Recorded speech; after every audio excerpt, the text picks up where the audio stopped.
വയനാട് ദുരന്തത്തിൽ പുനരധിവാസ പ്രവർത്തനങ്ങൾ വൈകുന്നുവെന്ന് സമ്മതിച്ച് വനമന്ത്രി എ.കെ. ശശീന്ദ്രൻ. സർക്കാർ പ്രഖ്യാപിച്ച ടൌൺഷിപ്പ് പോലുള്ള പദ്ധതികൾ നടപ്പിലാക്കി മുൻപരിചയമില്ലാത്തതും ബാധിച്ചു. ഭൂവുടമകൾ കോടതിയെ സമീപിച്ചതും പദ്ധതികൾ വൈകാൻ കാരണമാണ് എന്ന് മന്ത്രി പറഞ്ഞു. ദുരന്ത നിവാരണത്തിനാണ് കേന്ദ്രം ഫണ്ട് നൽകിയത്. അത് പുനരധിവാസത്തിന് ഉപയോഗിക്കാൻ കഴിയില്ലെന്നായിരുന്നു ഇതേക്കുറിച്ചുള്ള മന്ത്രിയുടെ പ്രതികരണം.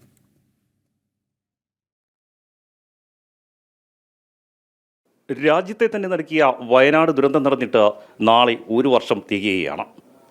ഒരു നാടിൻ്റെ സ്വപ്നങ്ങളും പ്രതീക്ഷകളുമൊക്കെയാണ് ഒരു രാത്രി കൊണ്ട് ഒലിച്ചുപോയത്. അവരെ ചേർത്ത് പിടിക്കാൻ സർക്കാർ സംവിധാനങ്ങൾക്ക് എത്രത്തോളം കഴിഞ്ഞിട്ടുണ്ട്? നമുക്കൊപ്പം ചേരുന്നത് അന്ന് വയനാടിൻ്റെ കൂടി ചുമതലയുണ്ടായിരുന്ന വനമന്ത്രി ശ്രീ എ.കെ. ശശീന്ദ്രനാണ്. വയനാട് ദുരന്തം നടന്നിട്ട് നാളെ 1 വർഷം തികയുകയാണ്. അന്ന് ഒരുപക്ഷെ ആ സമയത്ത് അവിടേക്ക് ആദ്യം ഓടിയെത്തിയ മന്ത്രിമാരിൽ ഒരാളാണ് താങ്കൾ. ആ ഒരു ഓർമ്മ ഒന്ന് പങ്കുവെക്കാൻ കഴിയുമോ ഇപ്പോൾ? പിന്നെ ആദ്യം വിളിച്ചറിയിച്ചത് മാധ്യമപ്രവർത്തകരാണ്. തുടർന്ന് ബഹുമാനപ്പെട്ട മുഖ്യമന്ത്രി എന്നെ വിളിച്ചു. അപ്പോൾ ഞാൻ പറഞ്ഞു, ഞാൻ വിവരം അറിഞ്ഞിട്ടുണ്ട്, ഞാൻ അങ്ങോട്ടേക്ക് പോവാണ്, ഞാൻ കളക്ടറോട് പറഞ്ഞിട്ടുണ്ട്. അപ്പോൾ ഞാനവിടെ ഒരു 7:30 മണിയായി എത്തുമ്പോൾ രാവിലെ ഞെട്ടിപ്പിക്കുന്ന കാഴ്ചകളാണ് അവിടെ ഉണ്ടായിട്ടുള്ളത്. 2 വാർഡുകളാകെ ഒലിച്ചുപോയി. 2 വാർഡുകൾ ഒലിച്ചു പോകുക എന്ന് പറഞ്ഞാൽ വിദ്യാഭ്യാസ സ്ഥാപനങ്ങൾ ഉൾപ്പെടെയാണ് ഒലിച്ചു പോയത്. പക്ഷെ അവിടെ ആ ദുരന്തമുഖത്ത് എല്ലാവരും ഒരുമിച്ചു. ആ ദുരന്തഭൂമിയിൽ നിൽക്കുമ്പോൾ നമുക്ക് എന്തെന്നില്ലാത്ത ഒരു ഉദ്വേഗവും വേദനയും എല്ലാമുണ്ട്. അതിൽ തന്നെ ഈ പുനരധിവാസവുമായി ബന്ധപ്പെട്ടാണ് നിലവിലിപ്പോൾ പരാതികൾ ഉയരുന്നത്. അതായത് ഈ പുനരധിവാസ പ്രവർത്തനങ്ങൾ ഇഴഞ്ഞു നീങ്ങുന്ന തരത്തിലുള്ള പരാതികൾ ഇന്നും വ്യാപകമായി അവിടെ ഉയരുന്നുണ്ട്, പ്രതിഷേധങ്ങൾ ഉയരുന്നുണ്ട്. അത് അവിടെയാണ് ഞാൻ പറഞ്ഞു വരുന്നത്. പുനരധിവാസ പ്രവർത്തനം നമുക്ക് മുൻ അനുഭവമില്ലാത്തതാണ്. ഒരു ടൗൺഷിപ്പ് ഉണ്ടാക്കി ജനങ്ങളെ 500-ലധികം വരുന്ന പേരെ അവിടെ വേറൊരു നഗരം സൃഷ്ടിച്ച് അവിടെ അവരെ താമസിപ്പിക്കുക എന്നത് നമ്മുടെ മുമ്പിൽ മാതൃകകളേ ഇല്ല. ഒന്നത്. 2, ഇതൊരാശയമായിട്ടാണ് മുന്നോട്ട് കൊണ്ടുവന്നതെങ്കിലും നല്ല പിന്തുണയാണ് ആ ആശയത്തിന് ലഭിച്ചത്. അപ്പോഴാണ് പിന്നെ നടത്തിപ്പിൻ്റെ പ്രശ്നം വരുന്നത്. നടത്തിപ്പിൻ്റെ പ്രശ്നത്തിന് ഭൂമി കണ്ടെത്തണം. അപ്പോൾ ഭൂമി കണ്ടെത്താൻ ശ്രമിക്കുമ്പോൾ തോട്ടമാണ്, പലതരം നിയമങ്ങളുടെ സങ്കീർണതയുണ്ട്. ആ നിയമങ്ങളുടെയൊക്കെ സങ്കീർണത നീക്കി വേണം നമുക്ക് ഭൂമി ഏറ്റെടുക്കുന്ന നടപടിയിൽ പോകാൻ. ഭൂമി ഏറ്റെടുക്കുന്ന നടപടി മുമ്പോട്ട് പോയപ്പോൾ ഭൂമി ഉടമസ്ഥന്മാർ കോടതിയിൽ പോയി. ഈ നടപടികളൊന്നും നമുക്ക് വല്ലാതെ കാലതാമസം ഉണ്ടാക്കിയിട്ടുണ്ട്. പക്ഷേ ഈ നടപടികളൊന്നും നമുക്ക് ഒഴിവാക്കാൻ കഴിയുന്ന ഒരു കാര്യമല്ല എന്ന ഒരു യാഥാർത്ഥ്യ ബോധത്തിൽ നിന്ന് വേണം പുനരധിവാസ പ്രവർത്തനങ്ങൾ വൈകാനിടയായ സാഹചര്യങ്ങളെക്കുറിച്ച് വിലയിരുത്തേണ്ടത്. ഉണ്ടായിട്ടുണ്ടോ എന്നുള്ളതാണ് ആലോചിക്കേണ്ടത്. അല്ല, അതിനൊപ്പമാണ് ഈ വിദഗ്ധ സമിതി ഒരു സോൺ നിശ്ചയിച്ച് ആ സോണിനകത്തുള്ളവർക്കാണ് പുനരധിവാസത്തിനുള്ള പട്ടിക ഉൾപ്പെടുത്തിയിരിക്കുന്നത്. അവരെ പട്ടികയിൽ ഉൾപ്പെടുത്തുന്നു. പക്ഷേ ഈ സോണിന് പുറത്തുള്ളവരുണ്ട്, അവരും ഈ കെടുതികൾ അനുഭവിച്ചിട്ടുണ്ട്. അവരും ആവശ്യപ്പെടുന്നത് അവരെ കൂടി ഉൾപ്പെടുത്തണം. കാരണം അവർക്ക് അവിടെ ഇനി ഒരു താമസം സാധ്യമല്ല എന്നാണ്. അല്ല, അത് രണ്ട് ഇഷ്യൂ ആണല്ലോ. ഒന്ന്, വീടും ജീവനും നഷ്ടപ്പെട്ട് ഒന്നിനും ഇല്ലാതെ നിൽക്കുന്നവരെ ഒരു കാറ്റഗറിയിലാണ്. ആ കാറ്റഗറിക്കാണ് മുൻഗണന നൽകേണ്ടത്.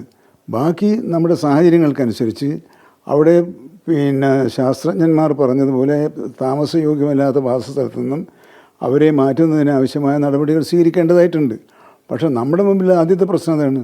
നഷ്ടപ്പെട്ടവർ, താമസിക്കാൻ സ്ഥലമില്ലാത്തവർ, സ്കൂളില്ലാത്തവർ, സ്കൂളില്ലാത്തതുകൊണ്ട് സ്കൂളിൽ പോകാൻ കഴിയാത്തവർ, ആശുപത്രികളിലും ചികിത്സിക്കാൻ പറ്റാത്തവർ, റേഷൻ കടയില്ലാത്തതുകൊണ്ട് അരിയും മറ്റ് സാധനങ്ങളും വാങ്ങിക്കാൻ കഴിയാത്തവർ, ഇങ്ങനെയുള്ള ആളുകളെ ആദ്യ പരിഗണന കൊടുക്കേണ്ടത്. എന്നാൽ സ്വാഭാവികമായും അവിടെ താമസിക്കാൻ പ്രയാസമാണെന്ന് വിദഗ്ധന്മാർ കണ്ടെത്തിയ പ്രദേശങ്ങളിലെ ആളുകൾക്ക് ഉത്കണ്ഠയുണ്ടാവും.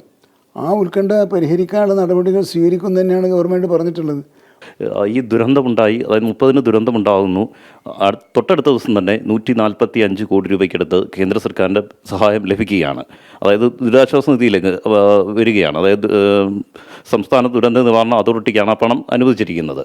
സ്വാഭാവികമായും അതിന് തൊട്ടടുത്ത ദിവസങ്ങളിൽ തന്നെ ഈ പണം ലഭ്യമാകുന്നു. അതിനുശേഷവും കേന്ദ്ര സർക്കാരിൻ്റെ ഭാഗത്ത് നിന്ന് ഏകദേശം 600 കോടിയോളം രൂപ ലഭിച്ചിട്ടുണ്ട്. അതിനെ പല പേരുകളിൽ സർക്കാർ പറയുന്നെങ്കിൽ പോലും ആ പണം വന്നിരിക്കുന്നത് സംസ്ഥാനത്തെ ഇത്തരത്തിലുള്ള ദുരന്തങ്ങൾ നേരിടുന്നതിന് വേണ്ടി തന്നെയാണ്. അത് രണ്ടാണ്.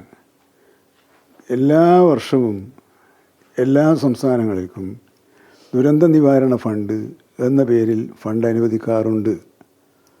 ആ ഫണ്ട് കിട്ടിയിട്ടില്ല എന്ന് ഗവൺമെൻറ് ഇതുവരെ പറഞ്ഞിട്ടില്ല. നമ്മൾ ആവശ്യപ്പെട്ടതാണ് ഇൻ അഡീഷനാണ്. അതിൽ തന്നെ ഹൈക്കോടതി ചോദിച്ചൊരു ചോദ്യമുണ്ട്, അത് പ്രസക്തമാണ്. കാര്യം, ഓക്കെ, നിങ്ങളുടെ കൈവശം പണമില്ലേ?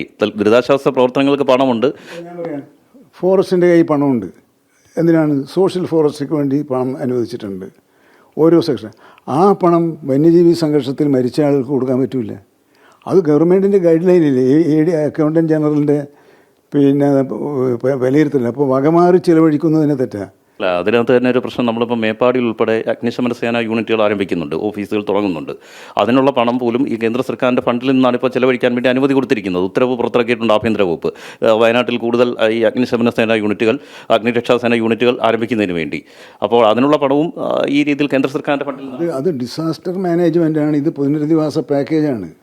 രണ്ടും ക്ലബ് ചെയ്യുമ്പോഴാണ് പ്രശ്നം. ഏതായാലും ഏറ്റവും പ്രധാനപ്പെട്ട ഒരു കാര്യം ഈ പുനരധിവാസം നീണ്ടുപോകുന്നു എന്നുള്ളതാണ്. പുനരധിവാസ പ്രവർത്തനങ്ങൾ നീണ്ടുപോകുന്നു. ഏതായാലും ഇനിയെങ്കിലും അത് വൈകാതെ നടപ്പിലാക്കും എന്ന് തന്നെയാണോ? ഗവൺമെൻറ് ഒരു കാര്യം ചെയ്യുമ്പോൾ നടപടിക്രമങ്ങൾ പാലിക്കാതെ ചെയ്യാൻ പറ്റില്ല. ഒരു വ്യക്തി എന്നുള്ള നിലയ്ക്ക് ഞാൻ നിങ്ങൾക്കൊരു വീട് നിർമ്മിച്ച് തരുന്നത് പോലെയല്ല. ഗവൺമെൻറ്റിന് അതിൻ്റെ നടപടി ഇപ്പോൾ ടെൻഡർ വെക്കണം. അത് പഞ്ചായത്തായാലും ജില്ലാ പഞ്ചായത്തായാലും ബ്ലോക്ക് പഞ്ചായത്തായാലും കോർപ്പറേഷനായാലും സർക്കാരായാലും അങ്ങനെയേ പറ്റുള്ളൂ. അതിൻ്റേതായ കാലതാമസം ഉണ്ടാവുക എന്നല്ലാതെ ഇപ്പോൾ നമ്മൾ ഏതാണ്ട് ഭവന നിർമ്മാണത്തിനുള്ള പ്രവർത്തനങ്ങൾ ആരംഭിച്ചു കഴിഞ്ഞില്ലേ, പിന്നെ സ്വയമായി അവിടുന്ന് അവിടെ വേണ്ട എന്ന് പറയുന്നവർക്ക് കാശ് കൊടുത്തു തുടങ്ങിയില്ലേ. ഏതായാലും പുനരധിവാസത്തിൻ്റെ കാര്യത്തിൽ ഒരു വീഴ്ച ഉണ്ടാവില്ല. നടപടിക്രമങ്ങൾ പൂർത്തിയാക്കിക്കൊണ്ട് അത് എല്ലാവർക്കും, എല്ലാ അർഹരായവരിലേക്കും എത്തിക്കും എന്ന് തന്നെയാണ് നിലവിൽ വനമന്ത്രി AK ശശീന്ദ്രൻ നമ്മളോട് വ്യക്തമാക്കിയിരിക്കുന്നത്.